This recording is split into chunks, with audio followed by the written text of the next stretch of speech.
अस्सलाम वालेकुम स्टूडेंट्स आज का जो हमारा टॉपिक है वो है range of database application.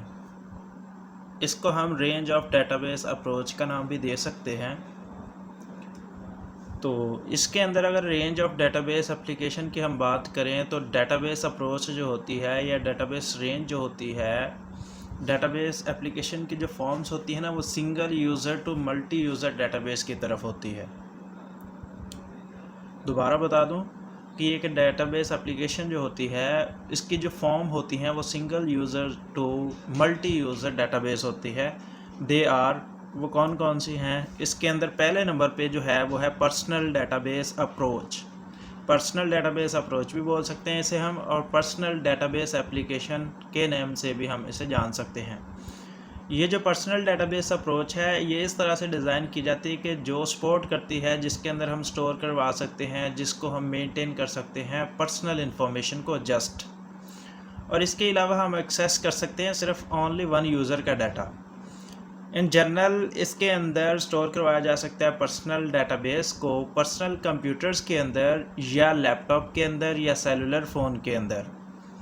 Major जो प्रॉब्लम है इसके अंदर पर्सनल डेटाबेस अप्रोच के अंदर वो ये है कि इसके अंदर अलाउ नहीं होता कि हम डाटा शेयर कर सकें एक पर्सन से दूसरे को या एक जगह से दूसरी जगह।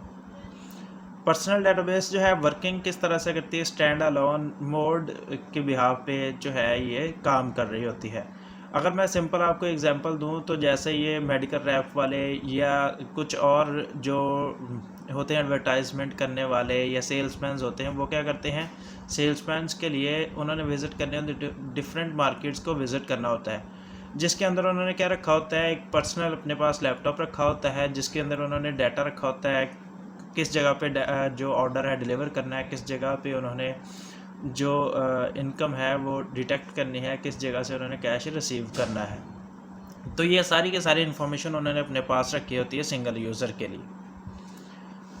ये शॉर्ट सी डायग्राम इसके अंदर हम देख सकते हैं किस तरह से बेसिकली ये यूज़र है, ये जो डिवाइस है हमारी, जैसे ये लैपटॉप हो गया, कंप्यूटर हो गया, सेल फोन हो गया, ये डेटाबेस के अंदर स्टोर करवाई हुई है। सेम ऐसे ही हम इसको कंसीडर कर सकते हैं।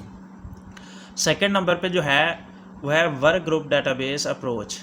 बेसिकली ये वाली जो अप्रोच है ये कंसिस्ट कर रही होती है 20 to 25 मेंबर्स जो होते हैं, इसका डाटा हम रख सकते हैं, इसके अंदर डेटाबेस को डेवलप कर सकते हैं। ये एक ऑर्गेनाइजेशन की वर्क ग्रुप डेटाबेस जो है वो डिज़ाइन करती है या सपोर्ट करती है, मेंटेन हो सकती है ग्रुप ऑफ पीपल्स के बिहाव पे। वर्क ग्रुप डेटाबेस जो है वो प्रोवाइड करती है डाटा शेयरिंग। पहले वाले के अंदर प्रॉब्लम था, ये था कि हम डाटे को शेयर नहीं कर सकते थे, लेकिन इसके अंदर हम डाटा शेयरिंग का जो है ना, ये हमारे पास है ऑप्शन के हम डाटा शेयर भी कर सकते हैं। जनरल जो वर्क ग्रुप डेटाबेस है वो लैन ग्रुप नेटवर्क है, where database is available in one system, इस system is known as a database server. मतलब ये है कि ये लैन ग्रुप ऑफ नेटवर्क है जिसके अंदर क्या होता है, डाटाबेस अवेलेबल होती है सिस्टम के अंदर। वो जो सिस्टम होता है ना जिसके अंदर सारी की सारी 20 से 25 लोगों की डाटाबेस पड़ी होती है, उसे हम डाटाबेस सर्वर का नाम देते हैं। डाटाबेस सर्वर कनेक्टेड किसके साथ होता है, 10 और मोर देन 10 यूज़र्स के साथ। डाटाबेस सर्वर 10 या 10 से ज़्यादा यूज़र के साथ कनेक्टेड होता है। This type of architecture is known as a one type of client server architecture. इसे हम one type of client architecture का नाम दे सकते हैं। Work group database are sold to database vendors. मतलब ये है कि ये जो डेटाबेस सर्वर है वो आगे अपने यूज़र को डाटा सेंड करता है। वो जो यूज़र होते हैं जिनको ये डेटाबेस सर्वर डाटा सेंड करता है, वो अपने आगे कस्टमर्स को या यूज़र को डाटा भी प्रोवाइड कर सकते हैं। इससे मुराद ये है, ये हमारे पास है डेटाबेस मेन, डेटाबेस सर्वर जिसे हमने नाम दिया है, ये अपने यूज़र्स को डाटा सेंड कर रहा है। ये डाटा डिफरेंट टाइप से सेंड कर सकता है। उसके बाद है departmental database approach. Departmental database approach की बात करें तो ये सपोर्ट करती है, मेंटेन कर सकती है डिपार्टमेंटल वाइज एक्टिविटीज़ जो होती हैं किसी भी ऑर्गेनाइजेशन की।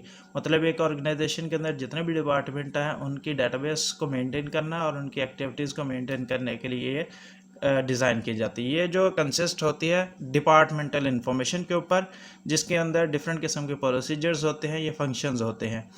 एक डिपार्टमेंट के अंदर कितने पर्सन्स कंसिस्ट कर सकते हैं, 50 से लेकर 100 तक का डाटा जो है ये परफॉर्म कर सकते हैं टास्क। एक ऑर्गेनाइजेशन जो होती है वो कंटेन होती है डिपार्टमेंट डेटाबेस सर्वर एक लगा होता है उसके अंदर, एक ऑर्गेनाइजेशन के अंदर डिपार्टमेंटल डेटाबेस जो होती है वो कनेक्टेड होती है, मेंटेन करती है फ्रॉम मेन सर्वर, मतलब एक मेन सर्वर होगा जिसके अंदर सारे डिपार्टमेंट का डाटा पड़ा होगा, तो वो उसको क्या करेगा, कनेक्टेड उसके साथ होगी, वो मेंटेन करेगा। Database departmental database server distributed the information to department and user, जिस सर्वर के अंदर डाटा पड़ा होगा वो डिस्ट्रीब्यूट करेगा इन्फॉर्मेशन को, या डिपार्टमेंट को या यूज़र को वो वाली इन्फॉर्मेशन। ये जो टेक्नोलॉजी ऐसे हम टू डेटाबेस आर्किटेक्चर का नाम भी देते हैं। तो ये बेसिकली प्रेजेंटेशन है इसकी। एप्लीकेशन डेटाबेस, ये मेन डेटाबेस है, ये आगे डिपार्टमेंट्स को डिवाइड कर रहा है, ये आगे डाटा डिस्ट्रीब्यूट कर रहा है। लास्ट में है इंटरप्राइजेस डेटाबेस। ये वाली जो इंटरप्राइजेस डेटाबेस होती है इसके अंदर बहुत सारे डिपार्टमेंट्स को जोड़ के एक इंटरप्राइजेस बनाई जाती है। ये जो इंटरप्राइजेस होती है वो क्या करती है, डिपार्टमेंट को डाटा सेंड करती है, ऑर्गेनाइजेशन को करती है, ऑर्गेनाइजेशन क्या करती है आगे अपने यूज़र को डाटा देती हैं।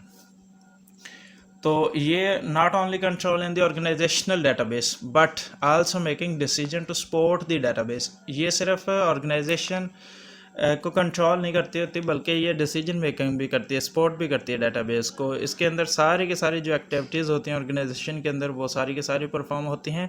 Education of enterprises database approach to major departments, these are, वो कौन कौन से हैं, एक है ERPS मतलब इंटरप्राइजेस रिसोर्स प्लानिंग सिस्टम, दूसरा है डाटा वेयर हाउस।